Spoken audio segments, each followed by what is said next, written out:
¿Existe en España el derecho a la defensa? ¿Qué pasaría si nos defendemos con un arma ante una agresión y causamos bien la muerte o bien lesiones al agresor? ¿Cuáles serían las consecuencias penales para nosotros? Vamos a discutir en este vídeo cuál es la ley al respecto de esto, la ley relativa a la defensa de nuestro hogar, de nuestro domicilio, y vamos a comentar una sentencia reciente del Tribunal Supremo en la que también reflexiona sobre lo que es la proporcionalidad cuando nos estamos intentando defender de una agresión, lo cual es un tema que se ha tratado muchísimo, la proporcionalidad. Hola, bienvenidos al canal de nuevo y vamos a hablar hoy de un tema que a veces está de actualidad, porque los medios de comunicación nos dan la noticia de que una persona pues ha sido detenida porque alguien ha entrado en su casa para cometer un robo, por ejemplo, y esta persona pues tenía algún arma y la ha utilizado y le ha causado pues por ejemplo la muerte al agresor. En estos casos vemos que la persona acaba saliendo esposada, escoltada por la policía, presentada ante el juez y posteriormente, con bastante frecuencia, condenada a prisión y a pagar indemnizaciones a los parientes de la víctima, que en este caso pues, es considerado que es, la que se considera que la víctima es el delincuente, cuando la víctima en realidad ha sido esta persona, una persona que probablemente pues, estaba en su casa tranquilamente dentro de la seguridad y la paz y la tranquilidad que nos tiene que ofrecer a todos nuestro hogar y estaría pensando pues en sus problemas y en sus cosas y en lo que va a hacer al día siguiente y bueno, pues de repente se ve ante una situación que él no ha provocado y se arruina la vida. Esto pues no debería de ser, pero es así. Más adelante hablaremos en el vídeo probablemente cómo debería de ser. Pero ahora mismo vamos a limitarnos a qué es lo que dice la ley en España, qué es lo que pasa si defendemos nuestro hogar o nos defendemos de una agresión. ¿Existe un derecho a hacer esto? Bueno, pues la respuesta es que no. Literalmente no existe el derecho a la defensa o a la defensa del hogar en España. No existe. En comparación con otros países de nuestro entorno. Tampoco nos tenemos que ir a Estados Unidos, como piensa alguna gente. No existe ese derecho. Y de hecho, por ejemplo, no se pueden conseguir armas en España por esa razón. Bueno, existe una licencia, la licencia B, tipo B, para tener armas cortas, pero bueno, eso aparte, bueno, en otro vídeo podemos hablar del tema de las licencias de armas, pero no viene a cuento, pero es una licencia muy difícil de obtener, es una licencia pues que prácticamente no la tiene nadie, con lo cual pues no entra dentro de los casos habituales que podamos ver. Bien, pues nada, dicho esto, ¿cómo funciona la ley en España ante una situación así? Porque lo único que dice el Código Penal, pues define lo que es el homicidio. Si matamos a alguien, estamos cometiendo un homicidio. Entonces, bueno, ¿cómo se puede encajar ese delito en una persona que se ha limitado a defender la paz y la tranquilidad y la seguridad de su hogar y posiblemente de su familia y de sus bienes, que estaban todos en el hogar? Existen eximentes en el Código Penal, eximentes de responsabilidad criminal. Y bueno, pues una de ellas, en el artículo 20 del Código Penal, pues dice que el que obra en defensa de la persona o derechos propios o ajenos, siempre que concurran los requisitos siguientes, y los requisitos son, primero, que haya una agresión ilegítima. Esta agresión ilegítima a veces está definida por la jurisprudencia, aquí se da alguna orientación, aunque por ejemplo una de las cosas que se dice es en caso de defensa de la morada o sus dependencias se reputará agresión ilegítima la entrada indebida en aquella o estas. O sea, ya cuando estamos hablando del domicilio y alguien entra en el domicilio, esa agresión ilegítima existe. Pero esto es solamente uno de los requisitos. O sea, el mero hecho de que exista o se dé este requisito, pues no hace que se cumpla el eximente de responsabilidad, porque se deben de dar de forma concurrente tres circunstancias. La segunda es la necesidad racional del medio empleado para impedirla o repelerla. Esto es lo típico que la gente piensa, bueno, pues si viene alguien con un cuchillo, yo tengo una pistola, eso es algo desproporcionado y tal, ¿no? Bueno, es discutible, y ahora lo veremos hablando de un caso real, de una sentencia reciente del Tribunal Supremo. Bueno, lo tercero es falta de provocación suficiente por parte del defensor. Evidentemente, si nosotros hemos provocado al agresor para que nos agreda, ahí lo llevamos mal, no va a funcionar. Se tienen que dar estos tres motivos, estas tres circunstancias para que exista un eximente total. Con esto nos vamos a librar de la pena, de cualquier pena, porque no vamos a ser condenados, y evidentemente nos vamos a librar de pagar indemnizaciones también. Si no se dan todos, pues podemos tener un atenuante. Lo que pasa es que un atenuante ya sí nos va a hacer entrar en prisión probablemente, solamente que con una pena algo más reducida. Pero en todo caso, aunque se dé la eximente, el problema es que estamos hablando de un proceso que es un calvario judicial para una persona que estaba en su casa de forma inocente, sin hacer nada, y que de repente se ha visto en una situación que ha provocado un individuo que sí sabía que iba a cometer algo ilícito, como es entrar en una morada ajena para robar, para matar, para violar o para lo que sea. Entonces es un poco intolerable que esta persona que se ha defendido de esa agresión pues acabe pasando por un calvario judicial para llegar al punto en el que se diga, bueno, pues usted está eximido de responsabilidad penal porque se dan los requisitos que vienen en el Código Penal. Bien, vale. En principio estupendo porque esa persona no va a ser condenada, pero ya ha tenido un calvario, ya ha tenido una condena en todo el tiempo, porque los juicios tardan tiempo, y todo ese tiempo pues probablemente habrá quedado un estado de ánimo, un daño moral, psicológico, pues difíciles de pagar a esa persona, que por otra parte nadie le va a indemnizar, porque esa persona, cuando es condenada, la familia del delincuente muerto, normalmente sí piden una indemnización, pero cuando esa persona resulta que es absuelta porque no tenía responsabilidad criminal, nadie lo va a indemnizar por el calvario que ha sufrido, nadie. Y eso son particularidades que probablemente nuestro Estado debería de hacérselo ver. Muy bien, pues vamos con la sentencia. La sentencia es del año 2023, o sea, es relativamente reciente. Y se trata de un par de amigos, uno de 65 años y otro de 75 años, que se dedicaban a pasear y a hacer trabajos agrícolas en el campo. Uno de ellos, el de 77 años, era propietario de una finca en el campo, una finca rural, o rústica, mejor dicho. Y bueno, pues el otro lo acompañaba porque le gustaba el campo y hacían pequeños trabajos allí al mismo tiempo pues que bueno, tomaban el aire y daban un paseo. Bien, en esa finca existía un riachuelo y ese riachuelo servía de linde de otra finca con otro propietario, un señor de 47 años que no se llevaba bien con el dueño de esta finca. Y bueno, pues no solamente porque en la lectura de la sentencia se deduce que este señor estaba enemistado con todo el mundo, no solamente con el dueño de esta finca. Bien, pues un día están paseando estos dos amigos, el de 65 y 77 años, y llegan al riachuelo y ven que al otro lado del riachuelo está este individuo de 47 años que era el propietario de la otra finca. Empieza a increparlos, empieza a gritarles y bueno, pues llevaba un hacha en una funda, llevaba un machete, creo recordar que también en una funda, y llevaba un palo de grandes dimensiones en la mano. Ese individuo, después de increparlos, salta el riachuelo, lo cruza y le da un empujón al propietario de la finca, al señor de 77 años, que cae aturdido. Cae aturdido. El otro, viendo la escena, sale corriendo, porque está viendo que, hombre, que este señor está armado, es agresivo, tiene un palo grandísimo, tiene un hacha y tiene un machete, es que no es poca cosa. Entonces se va corriendo. Pero llega un momento que después de correr, pues por la edad, supongo quizás, se cansa, se detiene y ve que el otro se le está acercando. Y en un momento dado, cuando está ya muy cerca de él, tira el palo al suelo y saca el hacha y hace ademán de sacar el machete. Claro, este señor piensa, me va a matar.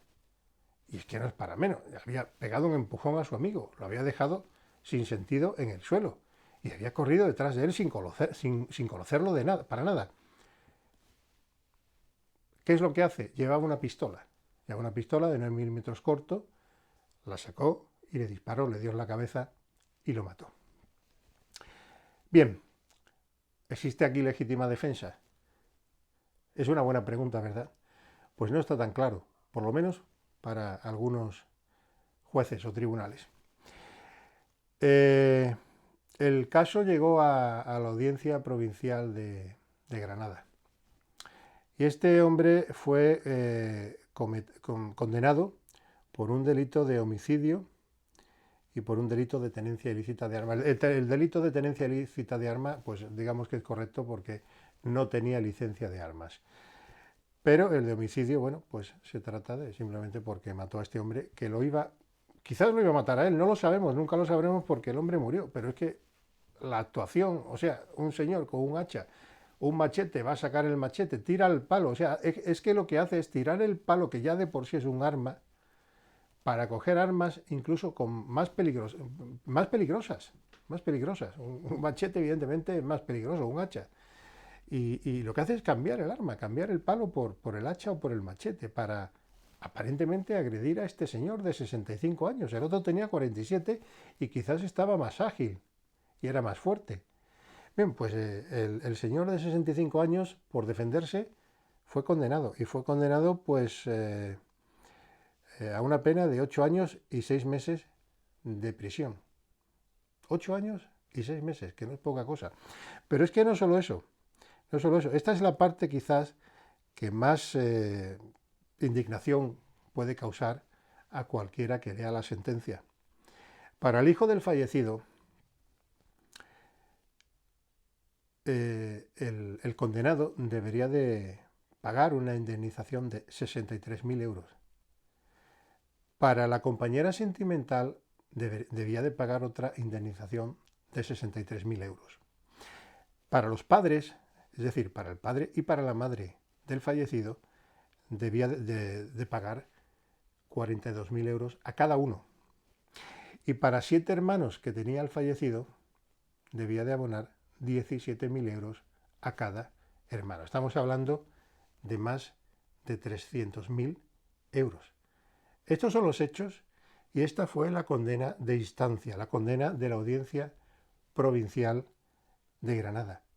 Por Dios, ¿en qué estaban pensando estos jueces cuando condenan a un hombre que está a punto de sufrir una agresión por defenderse? Yo no lo sé, que no me pregunten porque no lo sé. Bueno, también tuvo que pagar 3.300 euros a los familiares del finado que ejercen la acusación particular. Me imagino que sería para pagar los gastos de abogado y procurador. Y es curioso porque cuando la Audiencia Provincial de Granada relata los hechos, no los relata intentando explicar la vulnerabilidad de este hombre de 65 años o de su amigo de 77 que fueron las víctimas de la agresión del fallecido. No, dice, pues por ejemplo, claro, te empieza a hablar de los familiares del pobre fallecido, que convivía con su señora, su padre, su madre, que tenía 7 hermanos y que la pobre familia hubo de desembolsar 4.756 euros con 90 céntimos por gastos funerarios de entierro del cadáver. Pobre hombre. Bien, pues esta sentencia de la Audiencia Provincial de Granada fue recurrida ante el Tribunal Superior de Justicia de Andalucía. Y la resolución del Tribunal Superior de Justicia de Andalucía fue desestimar íntegramente el recurso de apelación, con lo cual se mantenía aquella sentencia. ¿Qué hicieron? ¿Qué hizo este hombre? Pues al final presentar un recurso ante el Tribunal Supremo. Bien, pues el Tribunal Supremo en su sentencia básicamente viene a decir lo que ya he explicado antes en este vídeo, ¿no? Y es que hay que analizar la situación, las circunstancias de esta persona. Por una parte, su amigo había sido agredido, yacía en el suelo inconsciente. Su primera opción fue tratar de huir, salió corriendo. Sin embargo, el agresor lo siguió y lo siguió con un palo de grandes dimensiones, con un hacha también de grandes dimensiones y con un machete. Y cuando ya le iba dando alcance, tiró el palo, sacó el hacha de la funda y el machete lo intentó desenfundar. No lo llega a desenfundar porque ya le dispara a este hombre. Entonces, ¿qué medios debería de haber utilizado para que hubiese existido una proporcionalidad en la defensa? Otro machete, no tenía otro machete. Claro, eso es una de las cosas que discute el Tribunal Supremo, que esa proporcionalidad siempre hay que tenerla en cuenta en relación a los medios disponibles en el momento para esa persona. Si nada más que tenía una pistola, no podía usar otro medio, no podía usar otro hacha. Aparte de que el uso de otro hacha, él a lo mejor no hubiese tenido la misma destreza, con lo cual podría haber acabado recibiendo un hachazo o un machetazo. O sea, no es razonable. Dice el Tribunal Supremo que, claro, ante ciertos valores, ante la agresión contra ciertos valores, estamos hablando de propiedades, de cosas que no son la vida, pues quizás el uso de un arma de fuego que acaba con la vida se puede considerar más desproporcionado. Pero es que aquí estamos hablando de un valor importante, fundamental, que es la vida, la salud, la integridad de la persona que va a ser agredida. Con lo cual, el uso de un arma de fuego para defender ese valor es natural, especialmente cuando no se dispone de otro tipo de arma o de otro medio para evitar ese ataque. Porque una de las cosas que se comentaba en la instancia, en la sentencia original, es que podría, como alternativa, podría haber seguido huyendo. Pero pasan dos cosas. Primero, no sabemos si este hombre, estamos hablando de una persona de 65 años que ya había recorrido 100 metros corriendo, y es posible que quizás ya no físicamente no pudiese seguir huyendo. Pero es que además legalmente, y lo recuerda el Tribunal Supremo, no estaba obligado a seguir huyendo. La jurisprudencia no crea una obligación de huir de una agresión. Entonces, pues evidentemente no era algo necesario. Y el uso del arma, pues al final concluye el Tribunal Supremo, fue proporcional y lo hace simplemente analizando la situación como acabamos de hacer. Comenta algo sobre algunas teorías, por ejemplo, la llamada regla de Tweller, que es un sargento norteamericano que dice que estimaba que la distancia, digamos, mínima para tener posibilidades de defendernos con un arma de fuego de forma eficaz ante una agresión, pues era de 6,4 metros. Cuando esa distancia se reduce, estamos vendidos. Si es mayor, pues a lo mejor si usamos el arma antes pues podemos meternos en problemas. Pero es que en este caso estamos hablando de una distancia entre un metro y 1,5 metros. O sea, la persona estaba ya muy cerca. La opción defensiva escogida por el condenado, objeto de una agresión ilegítima, que no estaba provocada por él, también lo recuerda el Tribunal Supremo, pues había sido la única que podía escoger en esa situación. No tenía otra. Entonces, en este sentido, hombre, la sentencia del Tribunal Supremo pues viene a ser interesante porque evidentemente las sentencias originales, tanto de la Audiencia Provincial como del Tribunal Superior de Justicia, fueron injustas, porque condenaron a una grave pena de prisión a una persona que simplemente se había defendido en una situación pues complicadísima para él. Además, para Bas Inri se le condenó a pagar una indemnización de más de 300.000 euros a los familiares del agresor. Esto no parece aceptable. Hay situaciones, y probablemente muchos de los seguidores de este canal quizás no estarían de acuerdo, hay situaciones en las que yo no he visto justificado el uso de un arma de fuego. Y podríamos hablar en otro vídeo de estas, podríamos discutir otras sentencias. En esta, a mí me parece justificado. Es que no había otra posibilidad. O usaba el arma de fuego o probablemente el muerto hubiese sido él. En estos casos no hay alternativa. El problema es que quizás hace poco hablábamos de los delitos de ocupación, también del Código Penal, y dijimos que la ley debe de reformarse, debe de existir una expulsión inmediata del ocupa. En el caso de un homicidio o unas lesiones, no tenemos por qué llegar al homicidio, causados por la legítima defensa.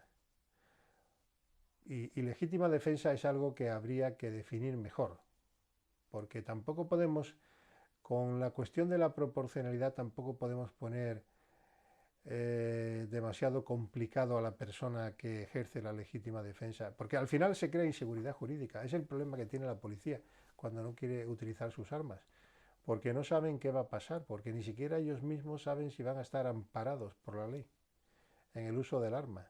Probablemente en España la policía debería de ir sin armas, como el Reino Unido, porque es que las llevan para nada, para causarse problemas.